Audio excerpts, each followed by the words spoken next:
Who knows what evil lurks in the heart of game? The shadow knows.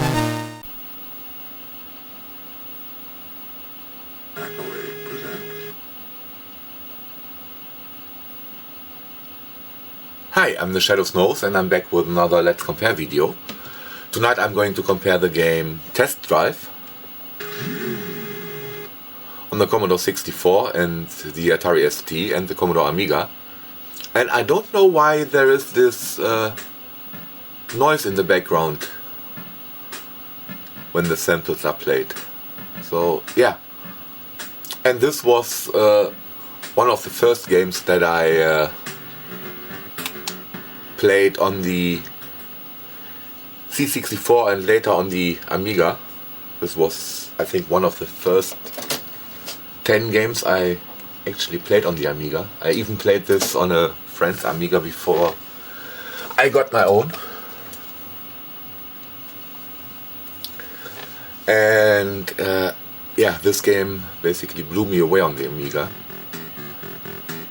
I knew the C64 version. And I played the C64 version quite a bit.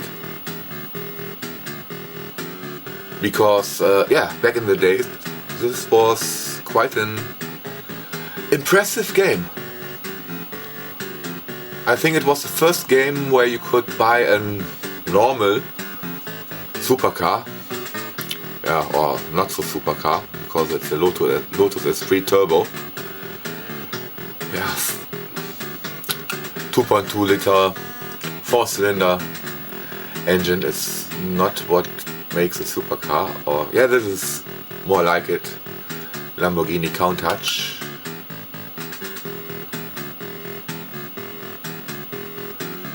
A glorified Beetle.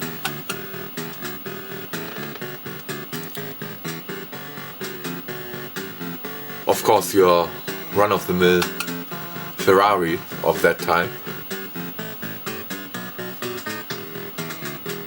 And yeah, they had to include a crappy American car, of course. 4-speed plus overdrive. Yeah, and since I am a German, I will use the glorified Beetle, of course. If it lets me choose it.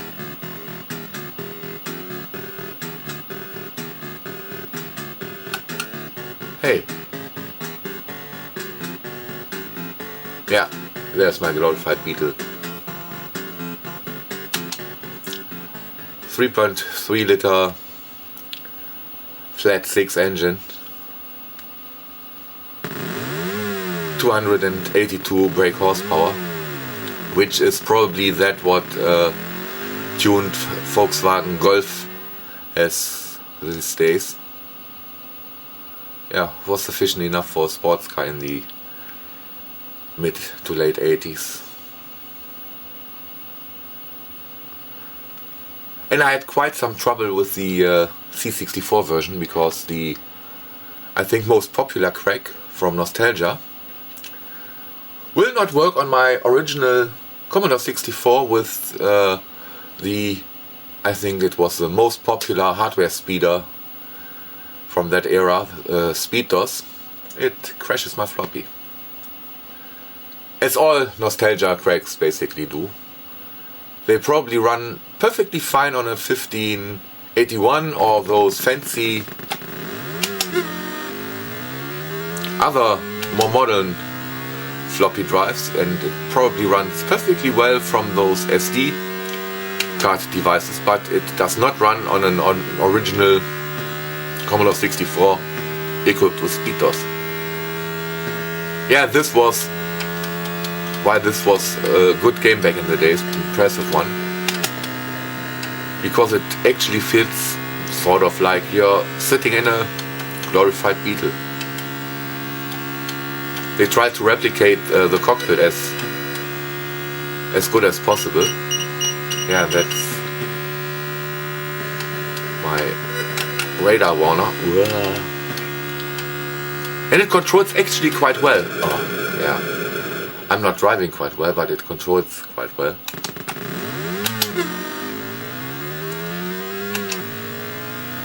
And there, at least on the Amiga, I'm not sure if it's also on the Commodore 64, but at least on the Amiga, there was a setting where you could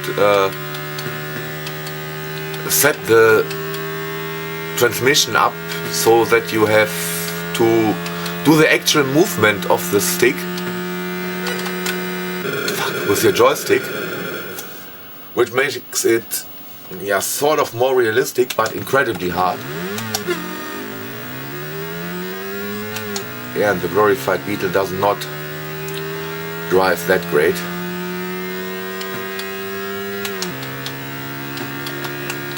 Pretty crappy acceleration and only a 4-speed manual gearbox.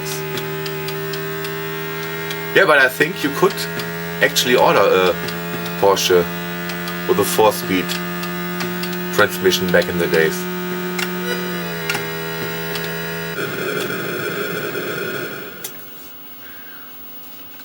I remember my dad bought an Audi 80 in 1988, and it has a 4-speed manual transmission because yeah, the 5-speed gearbox was an optional extra. Still a great car, and my dad still has it. Still works fine.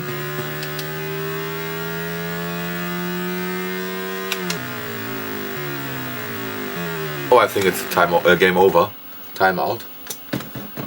Yeah, that was test drive on the Commodore 64. This is really a game that did not age well. It was much more fun back in the days, but yeah, let's have a look on the Atari ST version.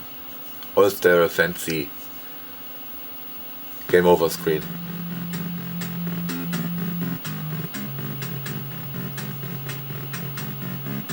Oh no, I've made it to the next level, I think, for some reason. Yeah, and of course, since it's an 80s sports car, you have to refuel every couple of miles. They were not that thirsty, at least not the glorified Beetles.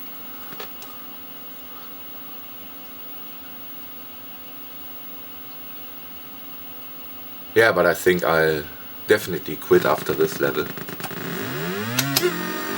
Ooh, that was close.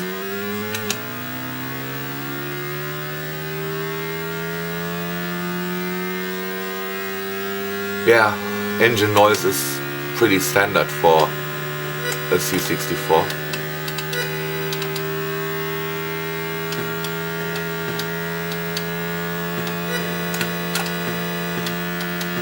And it doesn't have a high frame rate or something like that. It's really pretty basic. At least by modern standards. Back in the days this was quite impressive, and I'm still in 3rd gear.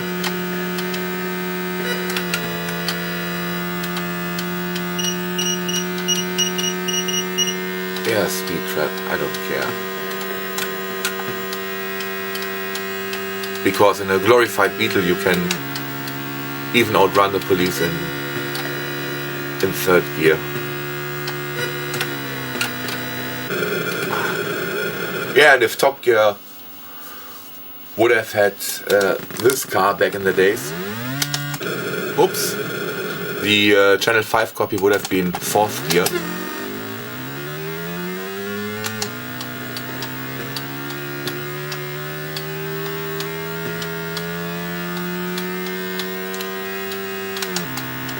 And I'm really looking forward to the premiere of the Grand Tour next month.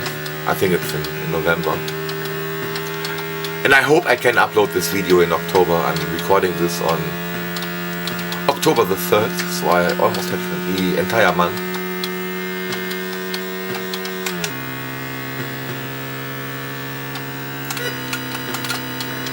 Yeah, not that impressive. Why did he shift to 2nd gear?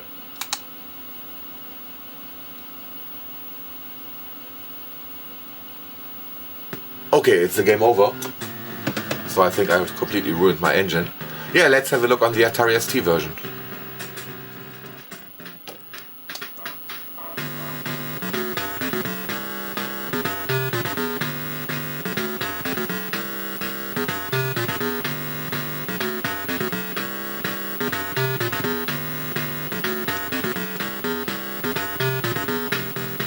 Okay, back with the Atari ST version. And it looks a lot better, but for some reason doesn't feature any digitized sound.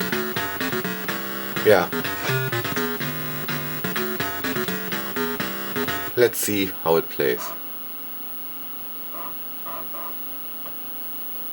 And I assume that it would play better than the Amiga version, actually.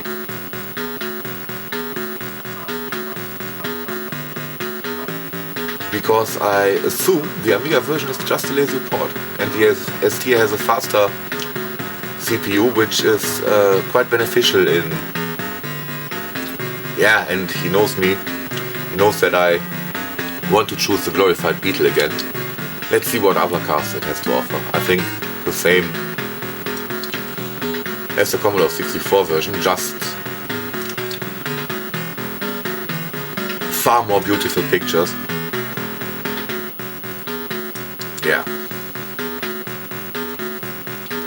But I still take the Porsche. No engine sound for some reason.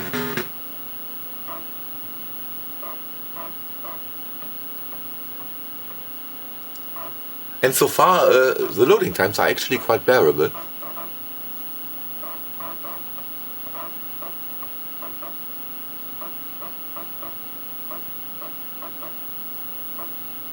Yeah, saying that and waiting half a minute for the game to load, but yeah, I think that's one downside of the old home computers compared to contemporary consoles. And yes, I know you can use some sort of hard drive on the ST and the Amiga and it loads a lot quicker, but yeah, that's how it was back in the days. Hard drives were really expensive, so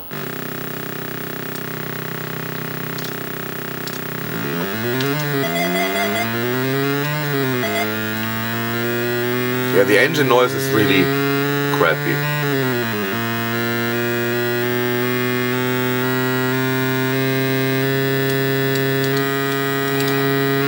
And the controls don't feel to be that responsive.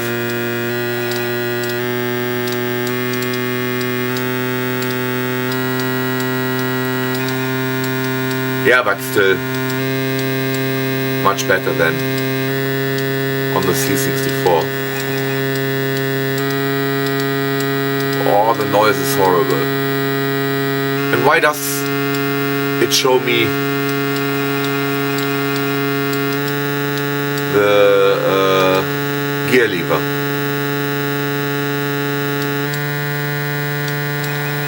Ah, when I... No? No? Oh, the noise is really horrible.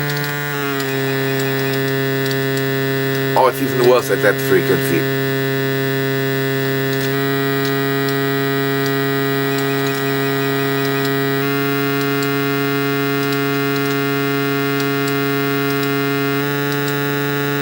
Oh, that's painful.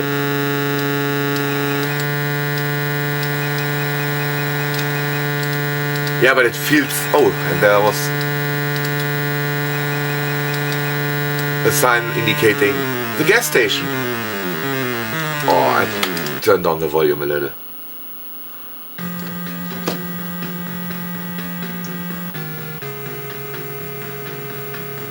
Yeah, but much better game than on a Commodore 64.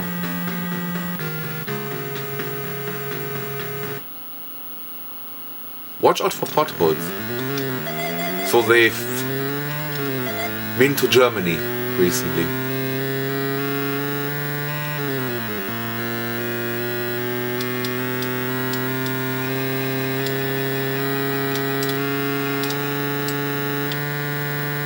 but the engine noise is horrible.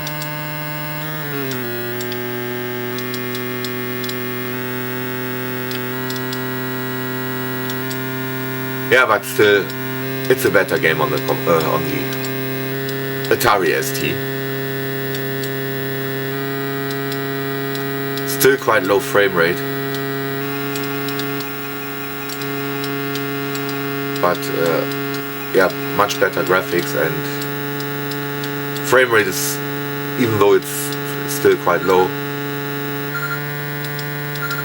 it's a lot higher than on the Commodore 64.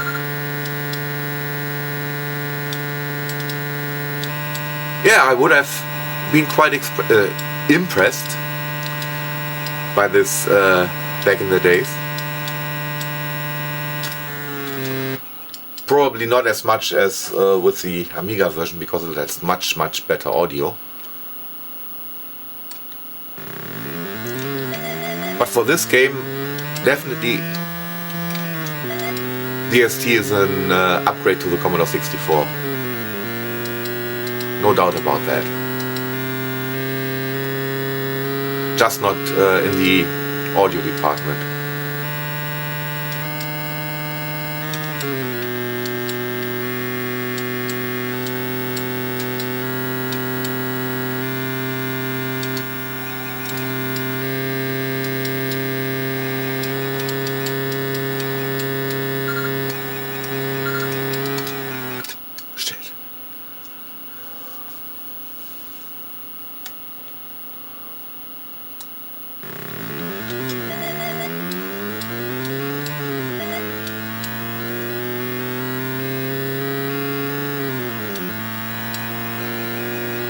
Yeah, and if you're wondering right now if I will release a video of the sequel, Test Drive 2, yeah, maybe someday, but it came out on quite a lot more different systems than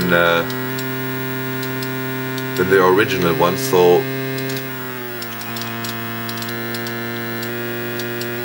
that video will be a lot more work than this one, and I don't think I have the time for that right now. Maybe next year, don't know. Yeah, I think we've seen enough of the ST version, so on to the Amiga.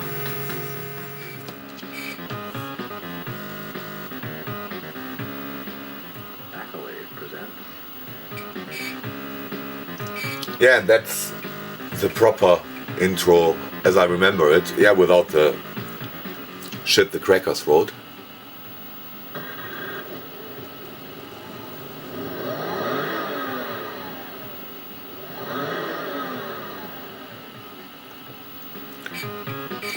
And don't laugh, that really blew me away. Back in... I think I played it already in 1987 on the Amiga. Yeah, my mate got it for Christmas 1987, and I had to wait 2 months more for my birthday.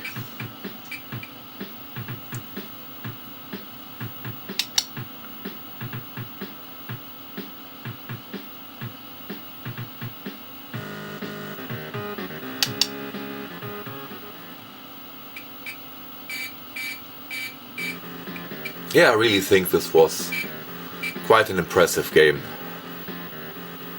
back in 97, 98. Yeah, and I don't go...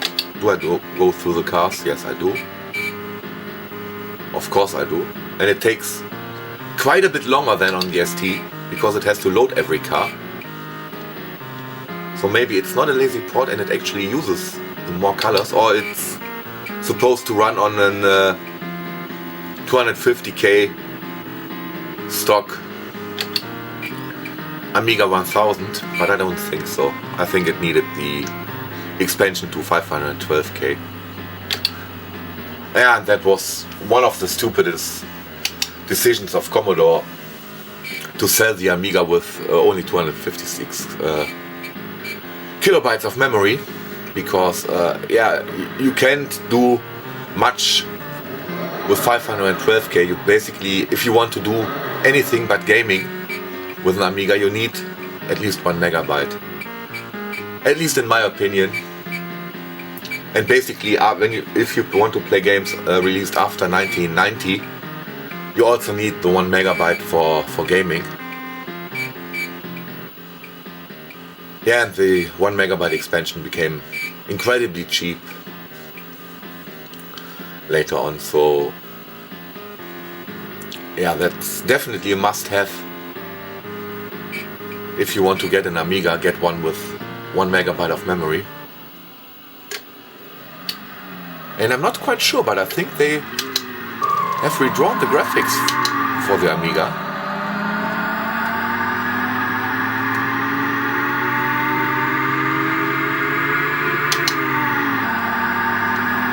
I think they did. At least the controls are more responsive than on the Atari. Not so sure about the frame rate. Yeah, and it's only a small difference.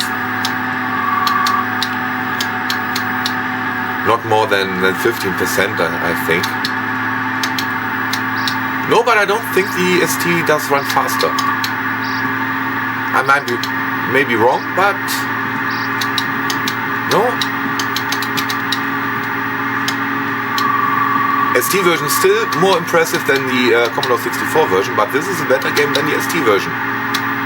And if only for the much better engine sound.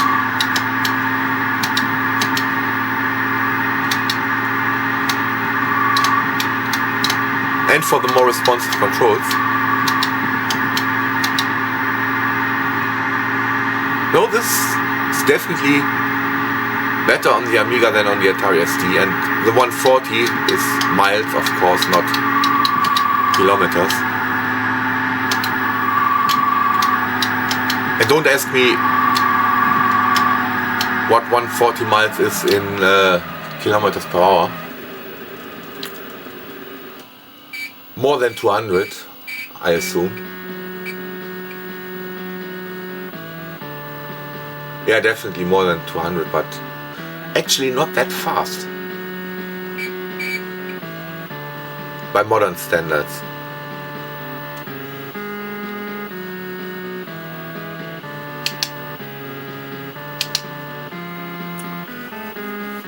Not that fast. Yeah, this is not a really fast car by modern standards.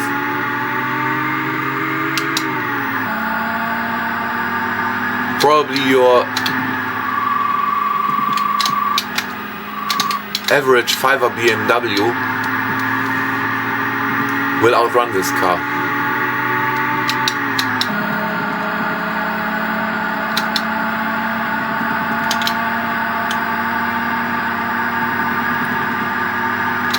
Yeah, but back in the days, normal middle-class cars had about, between 100 and 150 brake horsepower. The big limousines, the E-Class Mercedes-Benz, 5er BMW and such. Yeah, you could buy an Audi 100, which was Audi's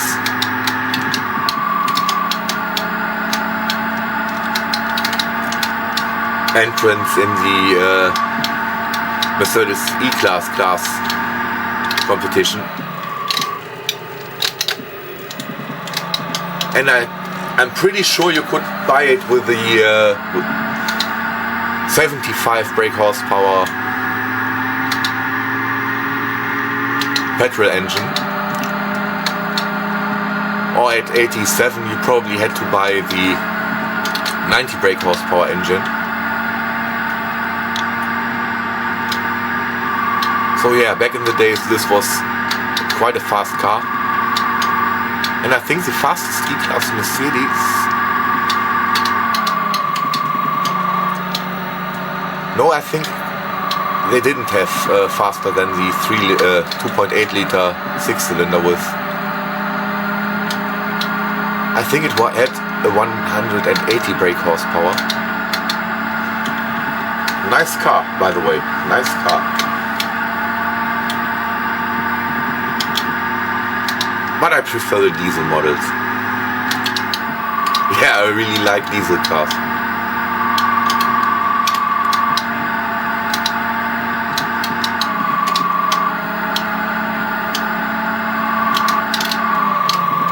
I drove to Gibraltar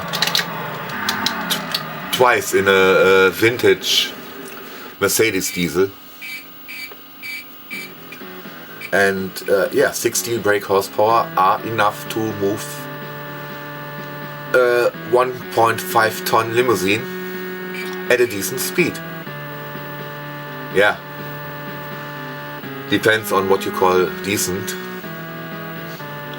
135 kilometers per hour was the top speed, the listed top speed. So yeah, you do not want to ride it faster than 100. Yeah, then basically you do not want to run it faster than 60 miles, 65 miles per hour.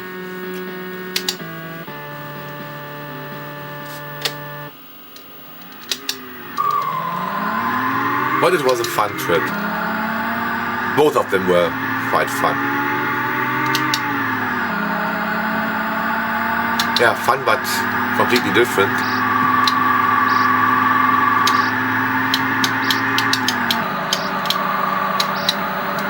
And I'm really looking forward to do this again. Not sure if I do it in the same car or in another one, but yeah, I definitely want to do another road trip to Gibraltar someday.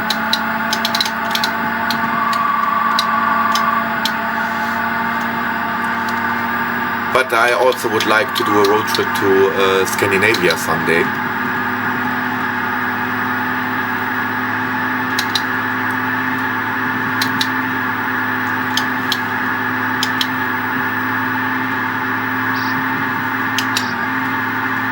Oh, right, I forgot it only has 4 years.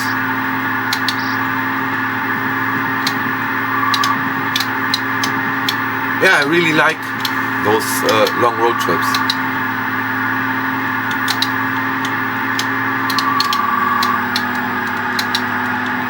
And you really want quite a big car for that. Doesn't have to be a fast one. That's why I really enjoyed this, doing this in my old diesel. But you really want a big car for long road trips. Not just for the space, but for the yeah, for how it rides. They really tend to ride more comfortable on the highway. They are not so great in the cities, but since I don't like cities that much anyways, I really try to avoid them on my trips.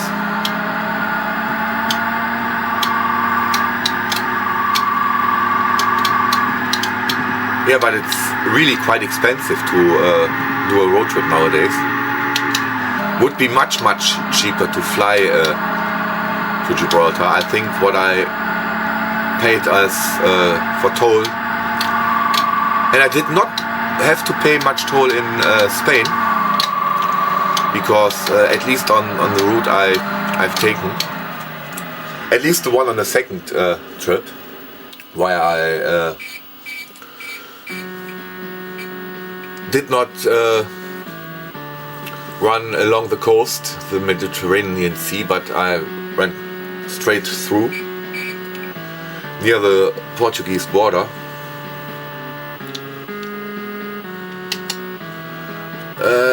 Most of the roads were toll free, and if there was a toll road, there was almost every time a free road that was just slightly worse. So yeah, I really didn't have to pay much toll in Spain. I voluntarily took the toll road on the way back in the Pyrenees Mountains because yeah, I was already driving 12 hours and the toll-free road was quite windy and narrow, and the toll road was maybe $10, and it was really quite comforting, much more straight, much wider lanes. So I took that for safety reasons. After driving 12 hours, I thought it was appropriate.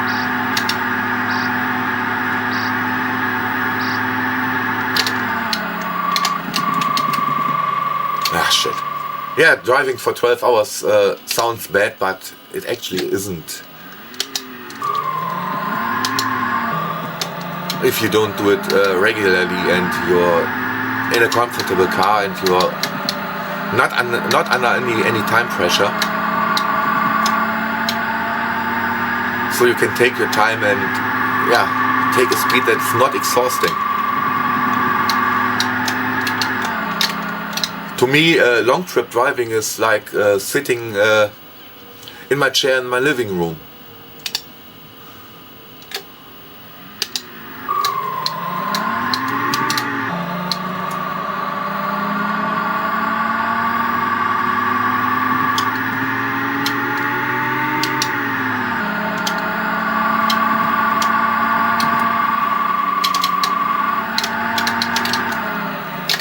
Shit. Yeah, but I think I've played enough test drive for today. Really, the Amiga version is the best one. ST version is still okay, still more impressive than the Commodore 64 version, and the Commodore 64 version is still okay for that system. But yeah, all three versions are terribly outdated by modern standards and not in any way impressive anymore. Even the cars are not that impressive by today's standard. Yeah, a game that really didn't age well. But I hope you enjoyed this video anyways, and thanks for watching.